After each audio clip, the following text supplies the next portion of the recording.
Hi friends, today we are going to talk about logging. What is logging? Why is it required? How do we do logging? And how do we use logging and different logging and monitoring systems to understand the issues going on in a system and to find improvement scopes in a system. So first of all, let's start with what is logging.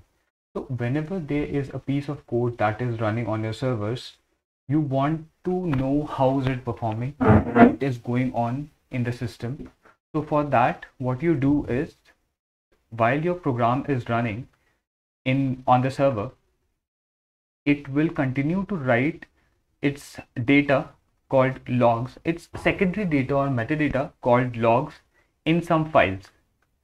This file is going to contain information about what this process is doing, what this process or application is doing, and whether it has encountered any error or not, whether it is performing okay or not, and it is going to uh, basically print extra pieces of information which may be required in later stages when we are trying to find out if there any issue was reported.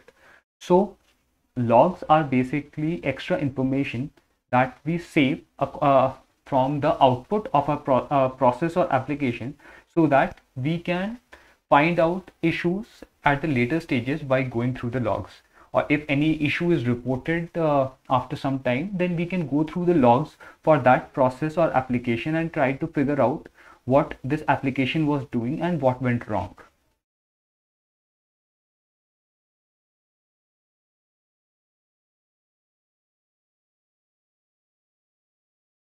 So let's try to find what different types of logs are present on our system. So for example, let's try to log into our server. Let's try to SSH to our server and try to figure out if we have any log files for a particular process or not. For example, there are multiple applications on this instance or server. We can see that multiple services are running here. One of the service is PM2 status, which gives me a status of node applications running on this. So it is saying that there are two applications running. Let's try to find out its logs. PM2. So it gave me piece of information regarding the processes that were running with the command PM2. It may or may not be same, but the point is we can have multiple pieces of information that can be saved here. So let's try to find out. There are other pieces of information that are stored in different logs. Let's try to find those logs as well. Var log. Generally, most of the system logs are present in var log directory. So let's try to see what different system messages are present. System logs are present. So there are different system logs.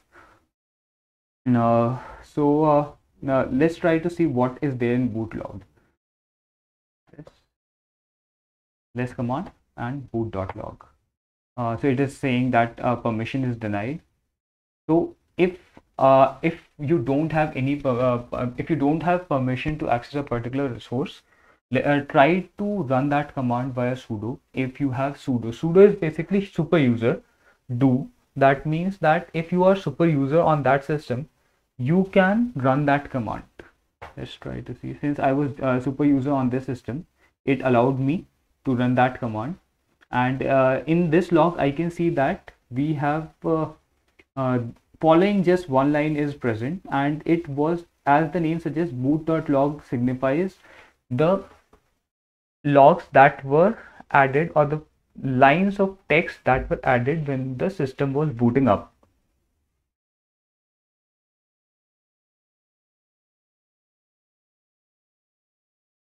So whenever you write any application, you have to make sure that your application is writing particular type of text or particular piece of information in the log file so that it is easier to debug, or it is easier to find out what went wrong in any scenario. and why some action was taken and why some action was not taken. So that is what is logging and why it is required. Now let's try to figure out how do we do logging. And besides just logging, since in logging we are just writing the pieces of information that our application or process is doing in a text file. Okay, that is logging. And if we try, if our application is doing some work and we try to uh, publish some metrics in external or internal system, that is called monitoring on those metrics. Metrics means that what was the how much time was taken by our application to do a particular thing. Metric can be the CPU of that server, it can be memory of that server, it can be latency of our API, it can be anything that we want to monitor, so that we can ensure that our application stays healthy and is performing efficiently. So we monitor or we collect different set of parameters from our application and on from the server on which our application is running. Those are called metrics. These metrics are intended are published and intended for monitoring and alerting. So what is difference between monitor and alert? Monitor means that since we are publishing the CPU graph, CPU metrics that at every we are monitoring, let's say we are monitoring our CPUs every 15 seconds. Every 15 seconds, what is the CPU utilization of our server? What is the memory utilization of our server? What is the latency of our particular API? What is the 4xx or the 400 to 499 HTTP status codes count? What are the 5xx count of our service or of our per API, and what is the 2xx or how our APIs are behaving in terms of HTTP status codes and in terms of latencies. And we can also collect system level monitoring metrics. So monitoring basically means that we can make dashboards of CPU graphs. So for example, this is the CPU graph, and we can make memory graphs of our memory utilization of our servers, and besides that we can make 4xx and 5xx graphs. This is the 4xx graph, and we can make 5xx graph, how much 5xx are coming on a service. So we can monitor if our dashboard is open and we are seeing the dashboard, we can notice that if there is any increase in the latency, CPU 5xx, 4xx, memory utilization, or any other metric that we are collecting via its visualization on the dashboard. But monitoring on the monitoring front, if we are monitoring it manually, like by seeing the dashboard, we have to ensure that we have our dashboards open all the time, or someone in the team should have dashboards open all the time when we are manually monitoring the dashboards. When we are manually monitoring the dashboards, we have to ensure that when we are manually monitoring the dashboard or monitoring our systems, we have to ensure that our dashboards are always open. I'm going to show you sample dashboards very soon, and we have to ensure that they are always open and we have an eye on them, and if anything goes wrong, then we can take the decision accordingly. But manually monitoring is cumbersome and it is error prone, because you cannot have everyone sitting on their toes and monitoring the graphs every time. They have to do other work also. So for that, what we do is we automate the monitoring. Automate our monitoring.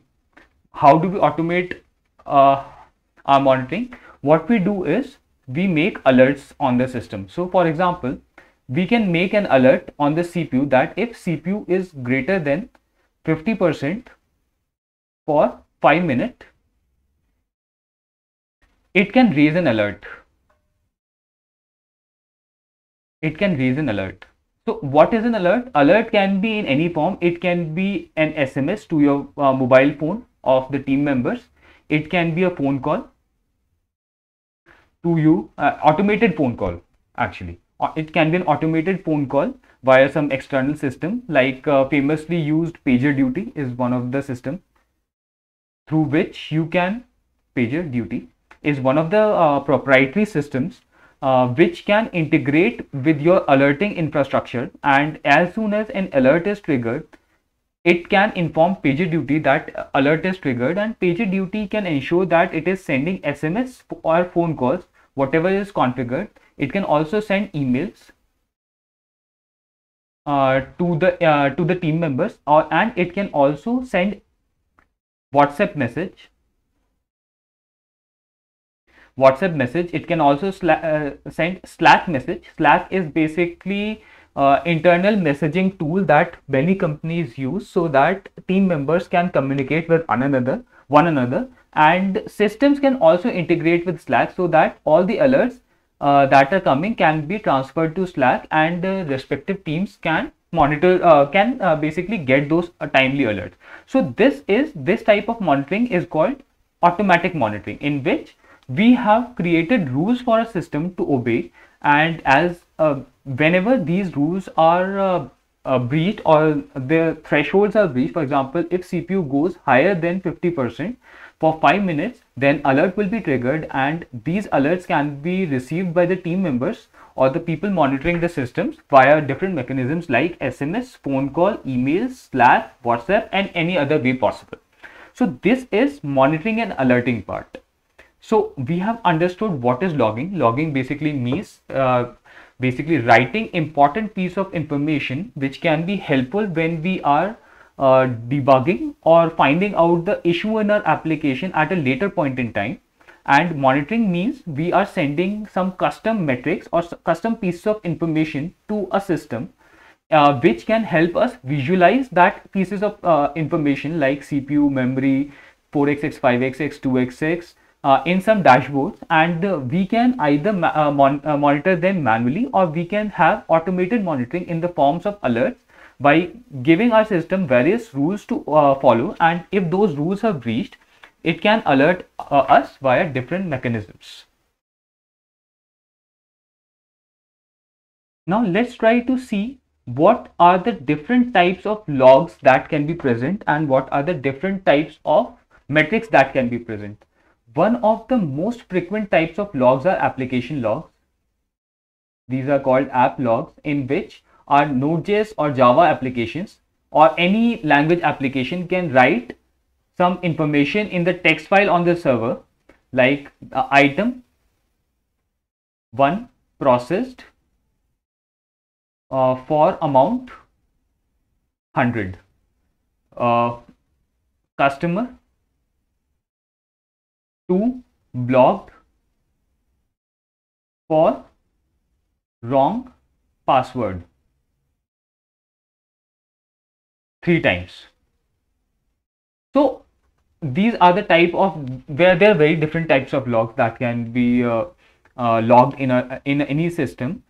It totally depends on discretion of programmers and the requirement of how much log should be written. So for example, at a later date, customer 2 informs the CST team that I am not able to log into the system. It is showing your company's CST team that it has requested your company's CST team that customer 2 is not able to log in to your company's system. So what they are going to do is they are going to inform the respective team members that this concern has been raised. What this person is going to do is he is going to download the logs from the S3 or cloud or server, wherever the logs are present. So for example, let's say for the sake of simplicity, logs are present on the server itself. What he is going to do is the person debugging the issue, for example, he is debugging the issue, he is going to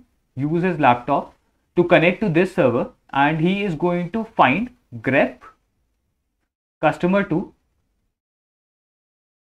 on this log file. Whatever is the name of this log file, he is going to run this command, and when he runs this command, he is going to get this line from the code. He is going to get this line, customer 2 blocked for wrong password 3 times. So he is going to inform via CST team or whatever is the hierarchy that customer 2 is not able to log in because he has been blocked for wrong password 3 times.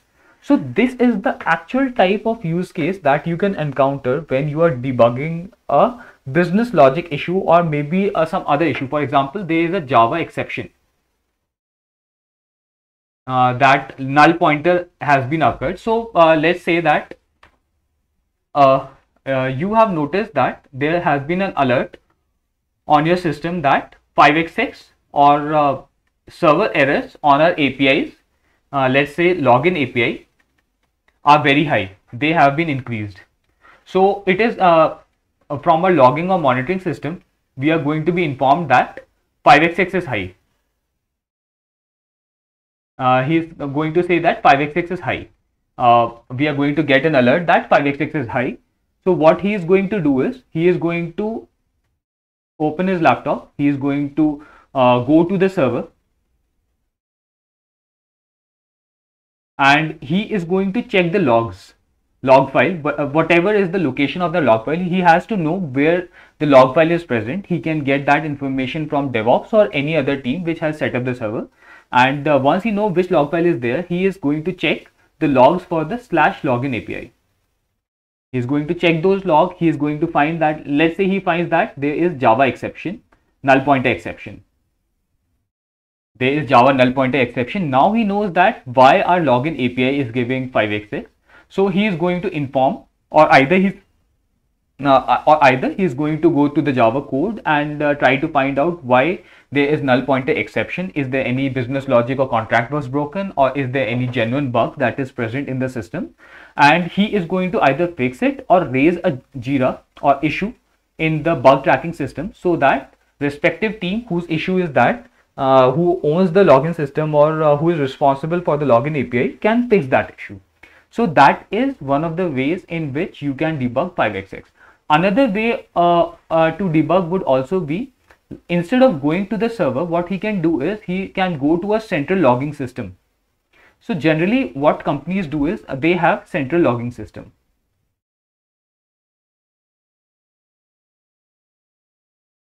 They can be in the form of ELK or Kibana. They are same thing. I'm going to tell about it later. Let's say that they have a central logging system. What they can do is they can go to the central logging system and they can search login APIs /login APIs, and they are going to find out that 5xx is high, and they can make further debugging on the basis, let's say that central logging system can have multiple types of information logged into it. For example, they can have customer IDs, they can have customer ID, they can have different let's say IPs from which requests are coming, login requests are coming. They can have multitudes of information corresponding to that 5xx, and then they can make an informed decision of trying to deduce why those 5xx are coming, and if they are not able to reduce that from the central logging system, they can find out the API, which was API that was creating the problem, and they can log into that server. They can actually check the logs, or if logs are coming into the central logging system. For example, instead of seeing the logs here, for example, if the logs were being propagated to the central logging system, then the user won't have to SSH to that server individually. He can just check directly in the central logging system and try to figure out why API is giving 5xx. He can see that in the central logging system itself that there was Java null pointer exception, and he can then make an informed decision of how to solve it or raise a Jira for this. Now let's try to understand, why do we need a central logging system? So first of all, what is a central logging system?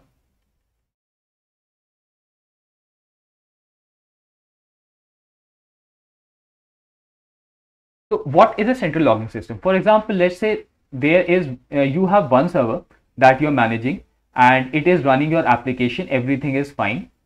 And if you have to check any logs, all you have to do is you have to just log in from your laptop to this server via SSH, and then you can check the logs via less or grep command.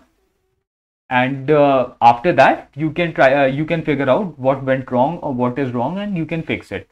But let's say you don't have only one server, Let's say you have multitudes of servers. Let's say you have 50 servers, or let's say you have 50 servers, which is not a high number. They can be servers in range of 300 to 400 or 3000 to 4000 servers. They can be any number of servers that are present in a company, and it is not possible to check logs of each and every server individually. So how do we solve checking the logs in this case? This is solved by having a central logging system, CLS, or it is just a short form that I made just now for your understanding. Central logging system. What it does is it pulls or it collects logs from all the servers that are present in the company, and it is going to ingest them into its database, or however it is ingesting, saving those logs. And then instead of going to each server individually, users can just log into this central login server and search those logs. One of the examples of central logging system is ELK. That means Elasticsearch Logstash, Kibana. Let's try to understand what each of these is.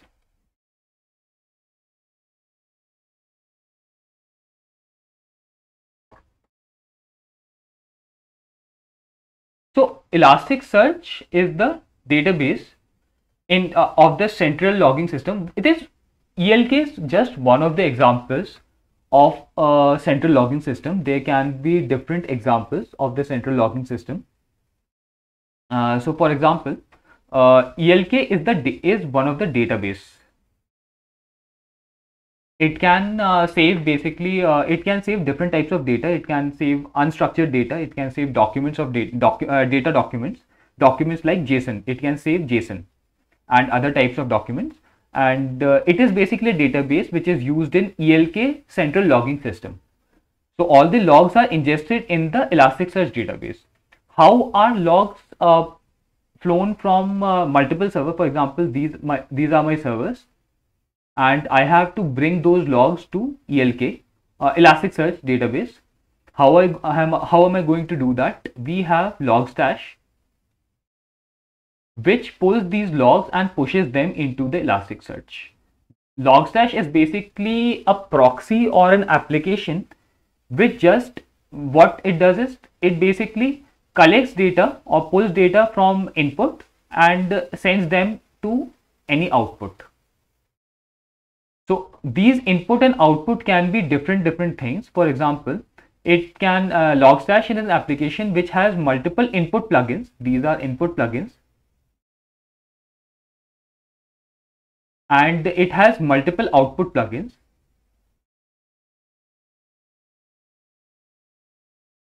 And between input and output, it can transform the data. It can transform that data into any way that you want to transform it. So in this case, our input are going to be a log file, and output are going to be our Elasticsearch database.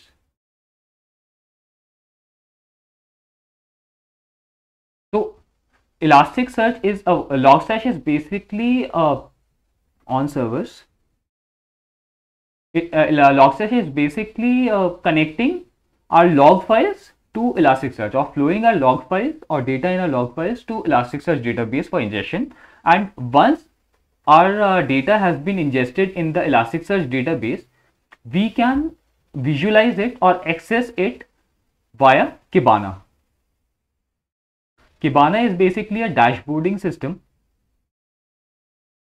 which can make real-time queries to Elasticsearch database to visualize and to basically show our logs. So let me show you an example of Kibana.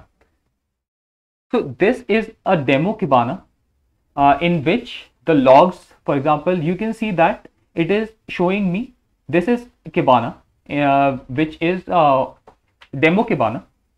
You can see that here we have 605,674 hits, or basically these lines of logs, these number of lines have been ingested. This is the visualization part of it has visualized how much hits were received on 2:16 p.m., 2:17 p.m., 2:18 p.m. How much hits were there? Now let's try to make some changes on it. Let's try to see. We can filter on basis of multiple parameters, like, so these are the different parameters that have been stamped. These are the different parameters that have been stamped. For example, these are the different fields that have been stamped along with the logs. For example, container.id and agent name, agent host name from which the logs were retrieved, and there are, you can stamp any piece of information that you want to log in the central logging system, so that you can search on it at a later point in time. Let's say you want to search on any piece of information. Let's try to find this ephemeral ID. It is just an ID and we want to filter on this ID. What we are going to do is we are going to put this piece of information here, and let's try to find out if we have any hits matching to this in our central logging system. It is running, it is trying to figure out the data, it is trying to filter out the data. Let's try to see if it is able. Yes, you can see here we have found out all the logs which had agent.ephemeral ID as this. So if there was a real life debugging scenario in which you had to find out all the hits which had all the API calls or all the logs in which log lines in which our ephemeral ID or any particular text was this, you can just put it here and it is going to show you the data. It is showing that in 13,812 hits we had this ID. So this is one way of searching in Kibana. Another way of searching in Kibana is by add filter. What you can do is there are multiple fields that are present here. As you can see, there are multiple fields that are present here. For example, let's try to find out. This is the agent.ephemeral ID, and we want to equal it is as equals, and let's give a value of this, and let's try to find if it is able to find those things.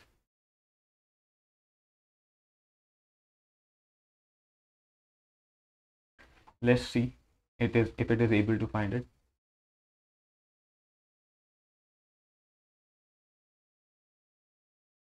So ephemeral ID, you can type it here, agent.ephemeral ID or any field. It is just a field that is present in our logs. Is this, and it is this. Let's try to save our filter, and now you can see that filter has been applied and it is showing that data is not present. Maybe some issues there. Let's try to see.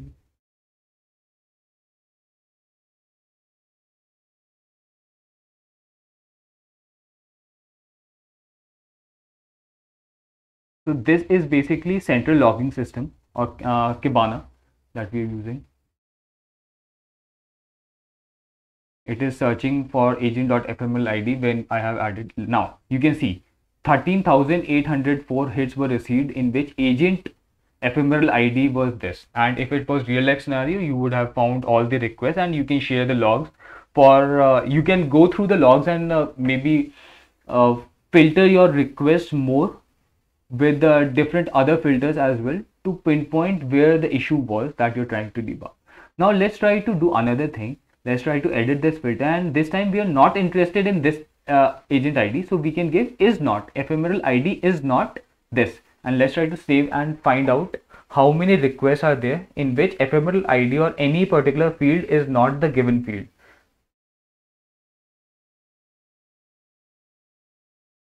So it is trying to find, and it found that 640,512 hits were there in which agent.ephemeral ID was not here. So in this case you can see that there are different servers. We have multiple servers, and we don't have to go to each and every server individually. We just have to go to our central logging system, whatever central logging system your company is using, and you can just go to that logging system and you can search with the field that you are interested in, and it can give you all the logs corresponding to that field and that service. You have to basically try to add more and more filter. For example, if you want logs pertaining to, let's say, service app 1 only, app 2 and app 1. So if you are interested in logs of service app 1 only, you are going to give this is the CLS. You are just going to give app 1. Your service is app 1 and ID is equal to 512. So you are going to give this, and it is going to find the logs of only service app 1, and it is going to give output of all the logs in which of app 1 where ID is 512. Whether this information is present or not depends on how much piece of information has been logged in the central logging system. It all depends on that.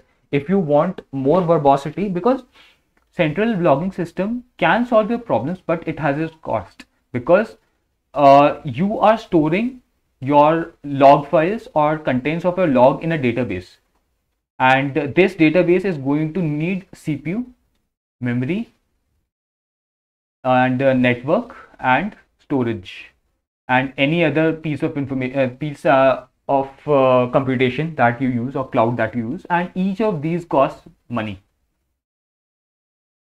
So you have to strike a balance between how much you log and how much you not log. It always one can always think that we can log everything, and that can be beneficial. That can be beneficial when you face an issue, but it is going to skyrocket your cost when you're logging. So you have to balance your logging with cost and usability in mind. You cannot log everything. You cannot leave everything out of the logs. It has to be your choice.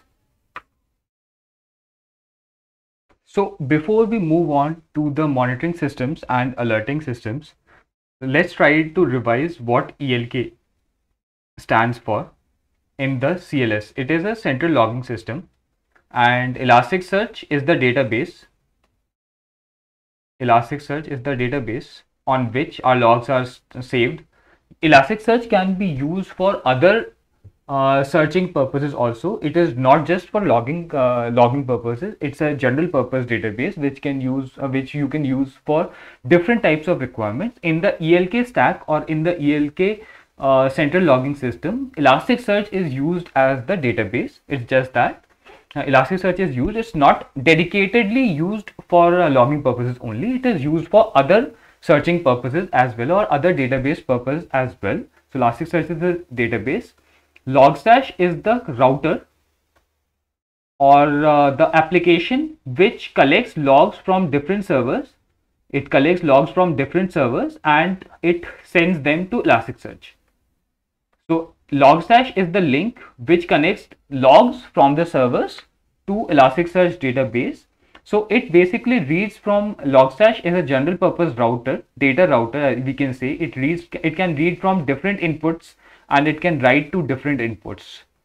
Different inputs can be in the form of API. It can call an API, and it can basically read from messaging systems. It can read from S3. It can read from Redis. It can read from different databases and different data sources as input, and it can write to different outputs. For example, it can also write to S3. It can write to Elasticsearch. ES is a short form of Elasticsearch. It can write to MySQL. It can write to Cassandra. It can write to different plugins, which output plugins which are present for Logstash, and it can transform the data in between. K stands for Kibana, which is visualization tool over Elasticsearch database. Kibana is visualization tool over Elasticsearch database. It's used for visualization over database. For example, you can query the data in Elasticsearch using Kibana. You can make dashboards. Over your database in Elasticsearch, and you can directly make real-time queries, or you can make you can query your Elasticsearch via Kibana application. So it basically provides a front end over Elasticsearch for monitoring your for basically querying your data, for plotting, or you're plotting your data, and for other different purposes over Elasticsearch. So that is the ELK stack which is used for central logging system. There are other stacks as well, but we're not going to discuss it in this video. Now let's move on to the monitoring systems. So let's try to see what monitoring does. We are collecting different parameters from our application as well as from our servers, and they are going to a central database. So every piece of data that you have, it has to be stored somewhere. It can be stored in text files. It can be stored in the cloud in the form of text files, in the form of collection of bytes. It can be stored anywhere, but you have to store that data to perform some processing over it. So any piece of information that you have to ultimately store it.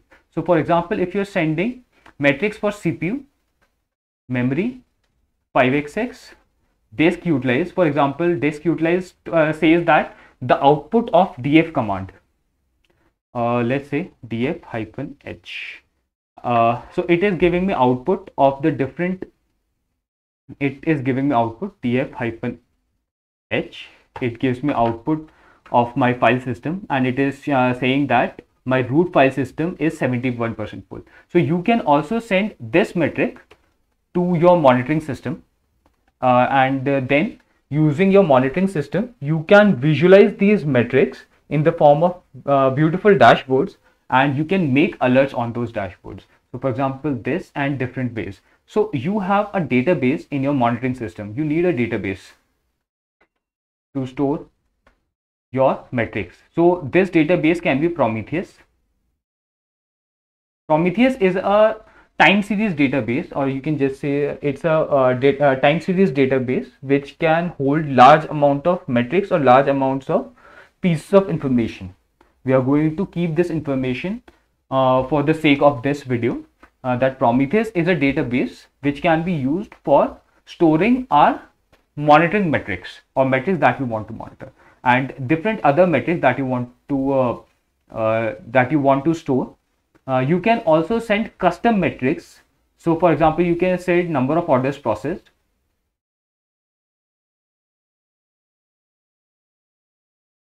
you can say number of unique visitors,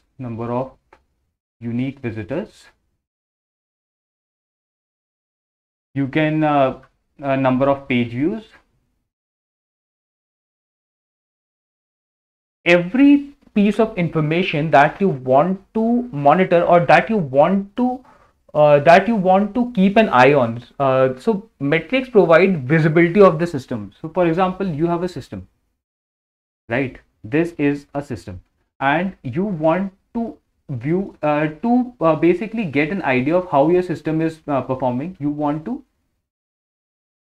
see your system from different angles, so that you can get a better idea of how all the components of your system are working. So you want to have you want to see your system from different angles, and these angles can be the different metrics that you want to monitor. For example, you can monitor the number of orders processed, number of unique visitors, number of page views. Besides that, you can have number of SQL queries, number of users, payment failed. Sky is the limit when you are thinking in terms of metrics. It can be any useful piece of information which can help you improve your business, which can help you improve stability of your system. Metric can be any useful piece of information that you want to store. So they are ultimately stored in some database. Prometheus is one of the database which can be used to store these metrics efficiently. And then once that piece of information is stored in database, either you can say take this you can retrieve these piece of information using a query, but it is not going to serve a good purpose to just use queries for monitoring your system. You need to have visualizations, because humans are born to see things. not interpret things. They are born to see things. They want to see stuff that is interesting to them. So you can make beautiful dashboards of the CPUs. You can basically make number of order utilized. So if there is a peak in the number of orders processed, you can know that there is a sale going on or there is something special going on. That's why the number of orders has peaked. If the number of unique visitors have dropped, you can basically alarm yourself that why are the number of unique visitors dropping on my site? Is the ad campaign that I'm running not performing well? You can see the number of SQL queries, So for example, if there is a spike in the number of SQL queries, you want to find out, you will have to find out why is there a spike in the number of SQL queries. Was there anything different happened? Did anything different happen at that point of time? So you want to visualize those metrics to get a better picture of how your system is performing from different viewpoints. So one viewpoint can be from system stability perspective. Another viewpoint can be product stability perspective. Product stability means that how is your product performing? Are the people, are users using your product? Product can be your website. Are the users using your website? Are they dropping off early? Are they bouncing off from the front page? So it can be product perspective. It can be your application perspective. App stability, for example, is there high latency 5xx, 4xx? Is there any drop in 2xx? Is there any these metrics can be CPU, memory, and there are the different custom metrics that you can send from your application, and you can using those custom metrics you can make dashboards, beautiful dashboards, and get an idea. And once dashboards are made, you get a trend of how these queries perform. You can create alert rules. You can create alert rules that if the number of orders is less than 500, number of orders in 1 minute is less than 500, you can create an alert to let you know that something is wrong, that the number of orders has dipped less than 500, and you have to see what is going on. So let's try to take a look at a sample dashboard that I have retrieved. So this is one of the sample dashboards. As you can see,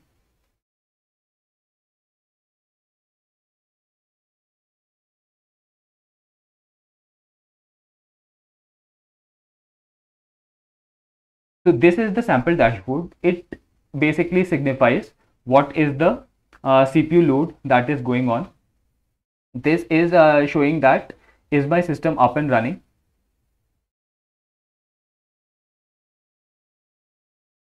Is my system up and running? This is showing that is my system up and running. This is showing the number of cores or the number of CPUs that are present in the system. It is showing me how much memory is being utilized. It is showing me all the disk, how much storage is present, how much time is my system up. It is showing the CPU utilization.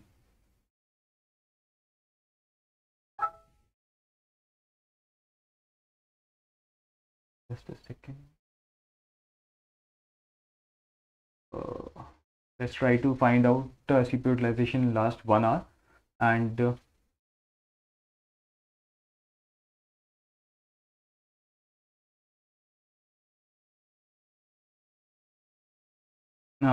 this shows the disk IO utilization. So how much disk is being utilized, and let's try to see what other graphs are present. So it is showing memory utilization, network usage, how much network is being used, and file system usage, how much file system has been used on this graph. So these are the visualizations that have been made with the metrics that have been collected. Now let's try to see how these visualizations are made. What we are going to do is this is Grafana dashboard. Grafana is one of the visualization dashboards over Prometheus or any other database. So for Elasticsearch, we had Kibana. So Kibana can only visualize Elasticsearch database. It can create visualizations or queries over Elasticsearch database only. But Grafana is a general purpose dashboarding system which can create dashboards over different databases. For example, it can create database over my dashboard over MySQL. It can create dashboard over ES. It can create dashboard over Prometheus database, which we are using for, which we are considering for our monitoring requirement. So it can create dashboards over different types of databases, and you can basically configure your Grafana. Grafana is a front-end dashboarding tool over different databases. So you can configure it as per your requirements over the database that you have. So in this case, we are concerned about Prometheus. So let's try to see how we are visualizing those graphs. To see how to visualize, what we are going to do is we are going to click on the CPU usage. Here we have multiple options. Let's try to see the view. It is giving me different views of the a bigger view of the graph. Here we have different graphs in a single panel. This is called a panel. This view is called a panel. This view, it is called a panel, and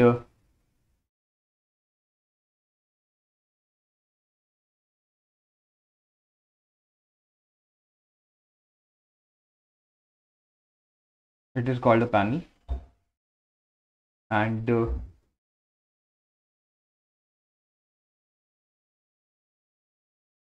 so this is called a panel. Like CPU usage is a panel, disk IO utilization is a panel, and to view a panel in bigger view, what we have to do is we have to click on this drop down, and it shows us that we can view it in a bigger view, and we can edit it. In addition, while editing it, we can see that this is the query.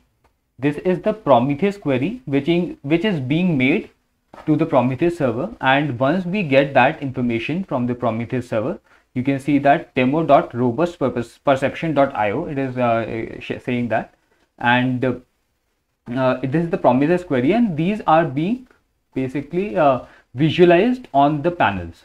So it is ultimately visualization of a data that is saved in a database, and you can make as complex queries as you want, and that can give you a better view. Let's try to see what is the query for network usage. So what does it signify? Let's try to dissect this query.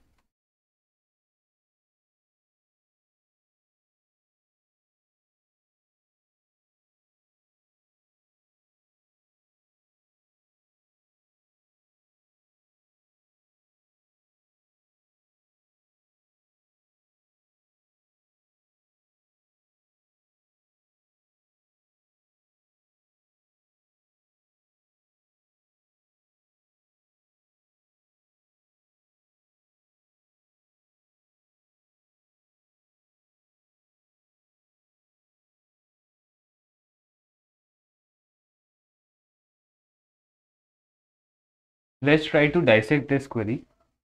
So what is this portion? Let's try to dissect it. What is this portion? This is the node network transmit bytes total. This is called the metric. Metric name. This is the metric name. These are the filters.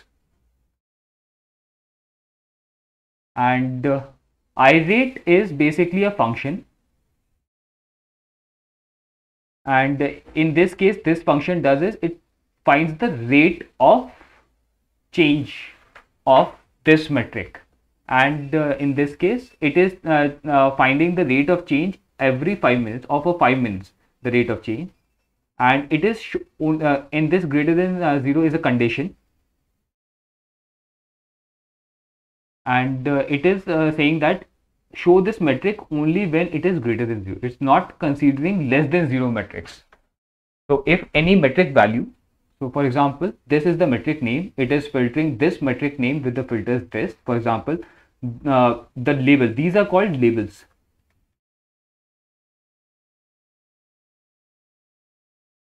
These are called labels. Job equals node is called a label. This is called a filter. These are basically uh, filters on the label. So for example, all the metric with the name node network transmit bytes total with the labels or tags, they can be also called tags, with tag as job and whose value is node, with tags instance and whose value is dollar node. Dollar is basically variable, and where device identifier, here saying that device is not equal to, this is called exclamation mark and tilde. It means not equal to regex, not equal to regex. So it means that it is going to ignore all the regex in which either LO is present, bond is present, CBI is present, or VF is present. So these are basically complex types of filters that we can through which we can make a query to our database, Prometheus database in this case, and then we can make visualizations over those metrics. These metrics can be any metric that you are publishing, and you can make wonderful visualizations using them. So this is about the monitoring part. We have discussed about the metrics part. We have discussed about ELK, and we have now discussed about Prometheus and Grafana. Prometheus and Grafana also. So why have we discussed this? The main agenda for discussing them was so that you are aware how to visualize the stability of your system via various ways. You can visualize your stability of your system by a logging system, by seeing the logs, or by making alerts on the logs. It's also possible to create alerts on the logs. I'm not going to cover it in this case, but it is also possible. And similarly, you can create alerts on the monitoring system. For example, you can create alerts on this system as well. Let's try to cover if we can create a panel. So what we have to do is we have to click this button, add panel button, and add an empty panel. And here we have to give the demo.robust perception.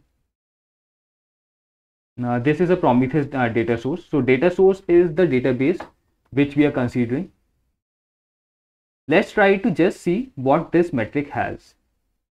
Let's try to visualize this metric. So you can see here, this is the time range changer. You can use it to basically change the time ranges of your graphs. You can select the dates that you like, and these are the quick filters. You can see that we have two metrics. One is having node network transmit bytes with the filters with labels device H0, instance this, and job this, and network transmit bytes total, device LO means localhost, and demo this, and job node this. So if we have to just find out where device is LO, how are we going to do that? We are going to do that by writing here device equals LO and this.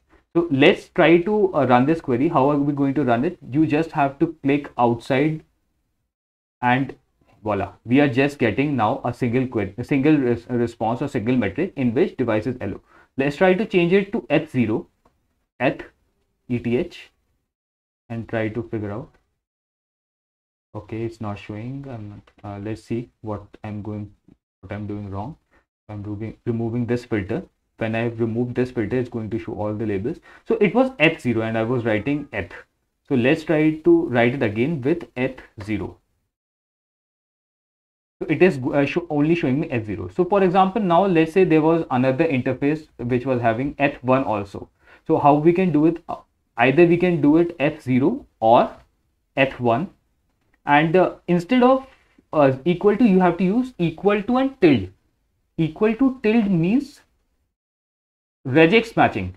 It will match the regex of the input that you have given. For example, it is going to match either H0 or either H1.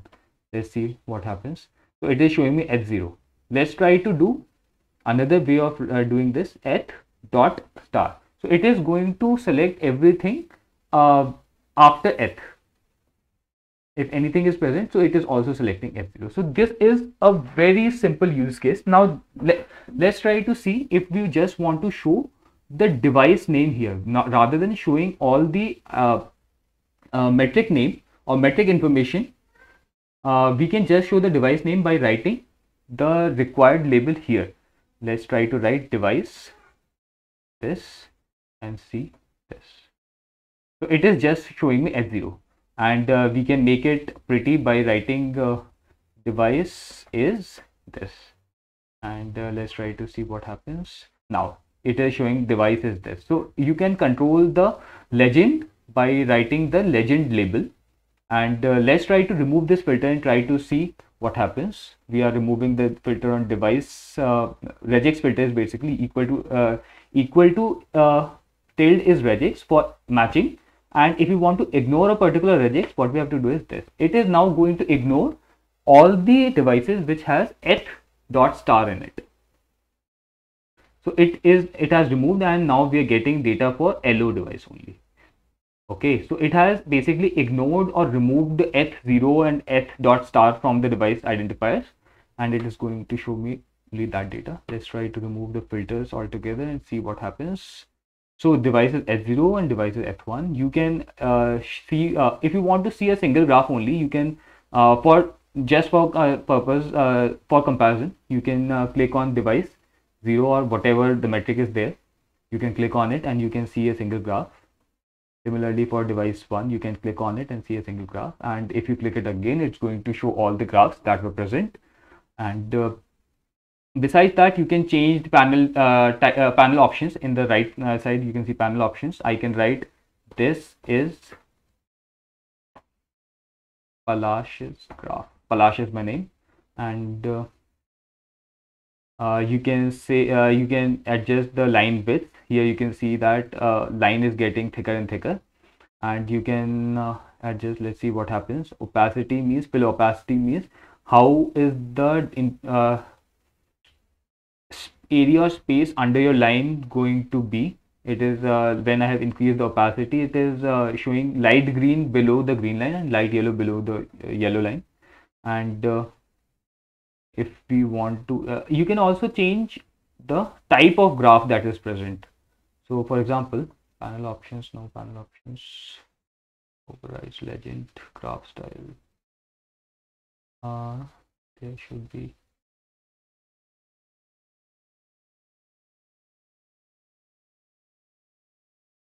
Okay, now you can see in the graph size option, we have we can have bars. You can see. Let's remove the bars is not visible because these are not this type of metric is not suitable for bars. Let's see what points show. So as you can see, these are individual points, and now you can see the bars as well. You can see the bars. You can see the lines. In bars, you can see just this or this. Okay. You can see the bars, and when you're seeing lines, and if you can see points as well. So it is up to you how you want to visualize that your piece of information. You can also see just a table view. It is going to show you the pieces of information. Devices H0, and if you select devices H1, you can see the table view or the graphical view. This is how you interact with a Prometheus Grafana or with a Grafana panel, and you can use any database of your choice. You can select the data source from here. For example, CloudWatch is here, Elastic. You can see ES logs is also here. This will show you ES logs, and you can make query on that. You have GitHub, you have Loki, you have different types of databases are present. You can select as per requirement and make beautiful graphs on it. You can also create alerts on this by selecting the, let's go back to the, let's create an alert on the disk utilization part. Let's try to create an alert. So you can see thresholds. So let's try to add a threshold on 0.0002%. Okay. No, it's not going to give us a better view. Let's try to Let's try to use network usage. Let's try to use network usage. So you can just add a threshold. Let's say that if time series 1 is greater than, let's say less than 20. Let's say what happens, 1000, 152. Okay. So let's say T1 is basically the upper system, and T2 is basically the lower graph that is showing in the green. Let's try to show that if it is less than 20.